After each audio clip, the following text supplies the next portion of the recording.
আমরা ইদানিং ক্রিকেটের আড়ালে যে আমাদেরকে ফুটবল হারিয়ে যাওয়া সেটা দেখছিলাম, কিন্তু আমরা এখন দেখি যে প্রত্যন্ত অঞ্চলে যে আমাদের যে ফুটবলের জনপ্রিয়তা, যে বৃষ্টির মধ্যে যে মানুষ যে ফুটবলকে উপভোগ করতেছে, এই যে এখন কিন্তু জাতীয় পর্যায়ে পৌঁছে গেছে।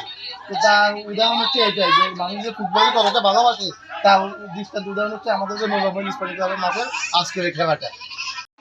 গ্রামীণ পরিবেশে আমাদের এখানে রবীন্দ্রনাথ বাজারে হাই স্কুল মাঠের খেলা হচ্ছে ফুটবল খেলা। সকলের জনপ্রিয় হচ্ছে ফুটবল খেলা। এই বৃষ্টির ভিতরেও সকলে আসে খেলা দেখতেছে, খুব আনন্দ হতেছে। আর 300-400 দর্শকের উপস্থিতি এখানে দেখা যাচ্ছে। এবং আজকে যে আবহাওয়ার সাথে ফুটবল খেলাটা মিলেমিশে একাকার অসাধারণ একটা টুর্নামেন্ট হয়েছে। আর এই টুর্নামেন্টটা দর্শকেরা খুব ভালোভাবে